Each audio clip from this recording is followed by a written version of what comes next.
All right, we've successfully isolated ourselves in the car. Is this gonna work? One of the only places.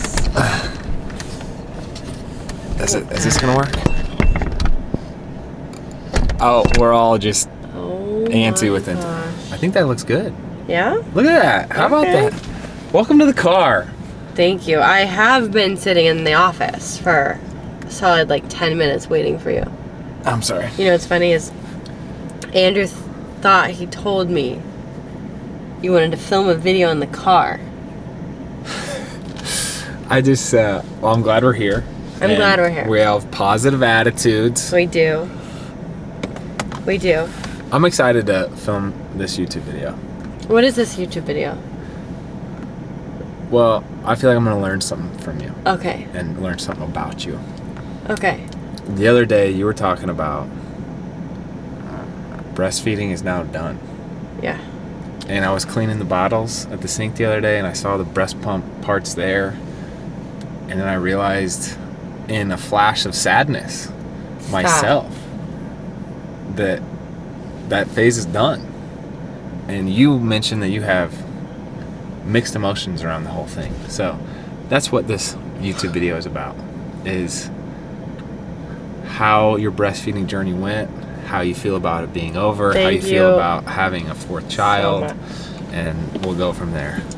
Well, it's really been something I've tried not to think about, Andrew, because I'm still postpartum and hormonal and very sad about it. Are you about to cry? I'm sorry. I did not know.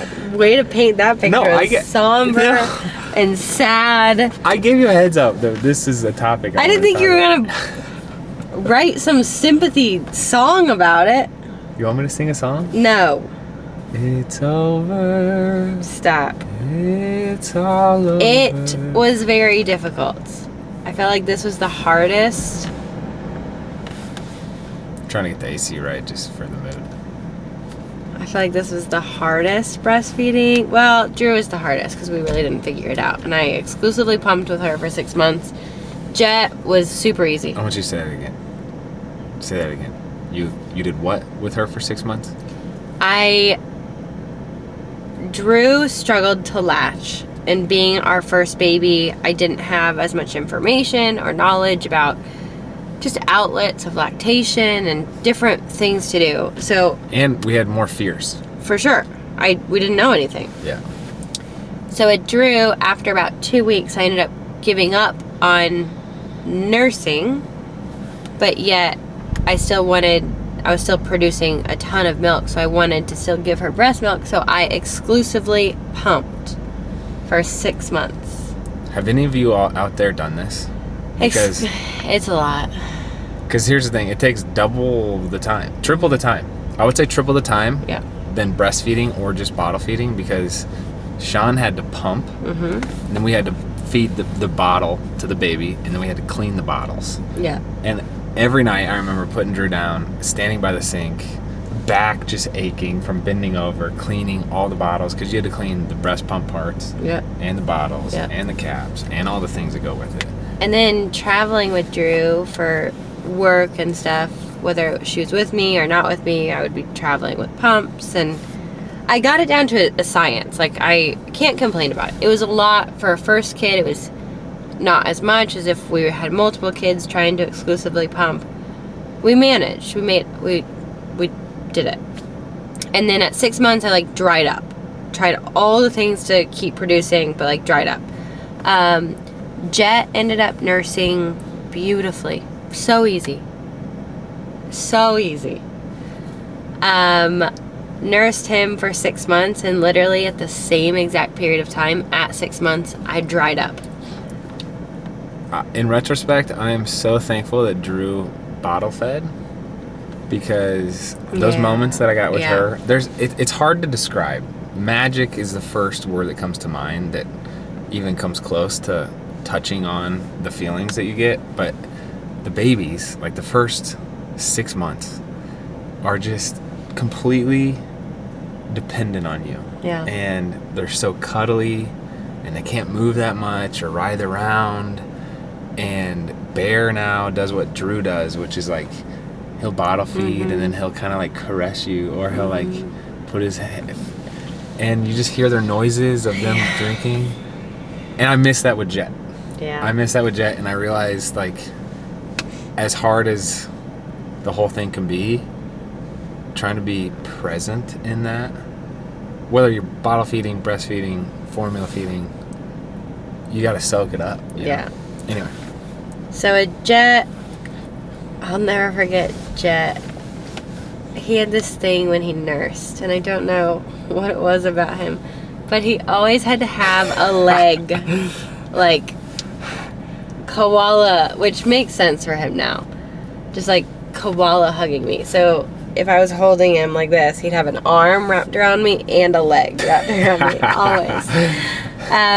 Which is so sweet. But I remember nursing him for 6 months felt like a long time, because it was so easy that I felt like I was enjoying it the whole time. With Bear it was a little bit harder. For the first 8 to 10 weeks, it was so hard. It was so hard. I'm not gonna cry. I'm doing this for myself. Yeah. I'm giving you a back scratch for my own sympathy. Had Bear taken a bottle in the first 8 to 10 weeks, I would not have nursed at all, because we were so desperate just to calm him down.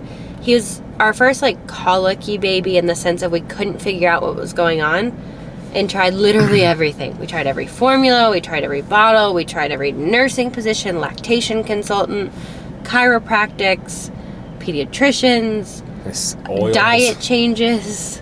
The crazy thing was he slept pretty well. Yeah. But anytime you tried to feed him, or anytime he was up, really, it was not that fun. It was a wrestling match. Screaming bloody murder. Still, last night I was feeding him. I know. He was doing that thing. He still does it. But you need to, like, it's almost like he's distracted, and you need to have him focus on the bottle. I also think the issue going on right now is we're feeding him frozen breast milk and a formula that's not the one that we found that he loves. So he has taste preferences. I think he has belly issue. I don't know. But I still don't regardless, know. he was kind of a Riley little guy. Yes. So, like, for the first 8 to 10 weeks, nursing was not like a peaceful bonding experience. It was really difficult because he was screaming and so unhappy and so rigid and just like, I either felt like I was failing him because he wouldn't latch and nurse well or take a bottle, or I felt like I was failing him because once he did, he was so unhappy and rigid, uncomfortable. I was like, I'm hurting you. So it was really hard. After 10 weeks, we ended up finding out we took a leap of faith, went to a pediatric dentist who specializes in tongue ties. He had been deemed, like, fine. He didn't technically have, like, a severe tongue tie or a lip tie, but pediatric dentist was like, actually, his tongue looks, like, really tight, given all of the symptoms going on. She's like, I would recommend trying it. She even said, she's like, I can't guarantee that this will fix it because we don't know what's going on, but worth trying. And when we were told that with Drew, it did not sit well with us, because we were like, it's a baby. We don't want them doing anything of any type of surgery. Just because it's a daunting thing as a parent. I know. But Drew might have been tongue-tied. Who knows? So we got the procedure done with Bear, and immediately changed. He smiled for the first time, like, that day. It was a drastic change. So fast forward, he's already 2.5 months old. So I've kind of missed out on the bonding experience of 2.5 months worth of a little baby in the nursing breastfeeding journey. He finally starts, like, nursing really well. Still wants nothing to do with a bottle, only wants to nurse, which is great. And I would say from 2.5 months until now, 5 months, we had a great bonding time. He actually loved to nurse, was great to nurse. It was easy. We would travel. It was wonderful. But with the load of 3 kids, and I know everyone's journey is different, but, like, my mental state matched with balancing 3 kids and their attention spans and traveling and work and pumping. The fact that my supply really started to dip, I think just out of stress and, like, everything going on, it felt like it was about time to stop nursing. I dried up a little bit faster this time than with the other kids, But at 5 months, I am done. And this sounds cheesy, but I don't think I'll ever forget the last time I nursed Bear. I was literally upstairs in his nursery putting him to bed and nursed him. And in my mind, I was like, it's not a big deal. Don't think about it. Don't make it a sad thing. But I think this is probably the last time. It was also becoming an issue because every time I nursed him, he needed more. So, like, I couldn't tell how much. It was the whole thing. And your goal was 6 months. Yes. So I made it 5. And Sean was so diligent and disciplined, to your credit, would pump how many times a day? A lot. And wake up in the middle of the night pumping, and you hit your goal of 6 months. Well, I hit my goal of 6 months, meaning I wanted to be able to provide him with breast milk for at least 6 months. So he's still on it. It's frozen. It's from an oversupply at the beginning. But yeah, breastfeeding is a really hard journey. I don't think people really prepare you for how difficult breastfeeding is. How much it can weigh on you mentally, how much it can affect like your mental health. It is isolating, it is difficult, it is time consuming, it's exhausting. All the things that go into breastfeeding, the fact that like you can't eat certain foods or take supplements or like it's consuming, which is part of parenting. I also don't want to like take that away from like, I know I signed up for that. Some people speak about breastfeeding like it's this one necessary thing, and your kid will be wrecked if you don't do it, which is not true. Fed is best. Shout out to Professor Emily Oster for debunking that. Let me just debunk it. I don't toot my own horn at all or accolades of any kind. Oh shoot, but that means she's about to. Let's go. Buckle up, everybody. Buckle up. I was a 4.0 student. Oh! I got into multiple Ivy League schools. I won an Olympic medal. Oh! I never had breast milk. Okay? Wow. And I don't have any of those accolades, and neither did I. Okay. And I was breastfed, and I way underachieved, right? But no, some people speak about it like they really love the feeling of, for sure, the experience of breastfeeding. Well, just to elaborate on that too, I do too. What is it? Because that to me is like, what do you mean you love it? It's a massive hormonal release. So like serotonin, oxytocin, it's just like, it's the only way to describe it is like your body is literally doing something with your baby that feels like only God can explain it. It was meant to happen. And it just makes you feel like, one, you're doing your job as a mom. If you cannot breastfeed, that's not to say you aren't doing your job as a mother in every way, shape, and form, in every other way. But like, it just feels right. Interesting. And this is like almost too graphic, not really, but like when your boobs are filling up, the release of milk and having the baby and stuff, it's just like it's like a deep breath. Oh yeah, I'm trying to reflect, because you would also say he needs to eat. That was based off how you felt. Yeah. Describe that, because that blows my mind. It's not the same feeling, but it's like you have to pee really bad. But you know that means my body gets used to his schedule. So when I'm full, it's usually time for him to eat. That's crazy to me. That's crazy. I pulled up some stats from the CDC website about breastfeeding. 83.1% of infants are breastfed ever. 58.2% of infants are breastfed at 6 months. 37.6% of infants by the age of 1. Yes. And only 45.3% of infants are exclusively breastfed through 3 months. 25.4% of infants are exclusively breastfed through 6 months. And 20.8% of breastfed newborns who receive formula supplementation within the first 2 days of life. So about 1/5 of infants will have formula supplementation. Yeah. If that makes you feel better listening at all. Also, interesting, by region, there are drastic differences. Okay, nobody's going to be able to read that from there. I know, but you could see, like, Northwest, a ton of people breastfeed. That's just, anyway.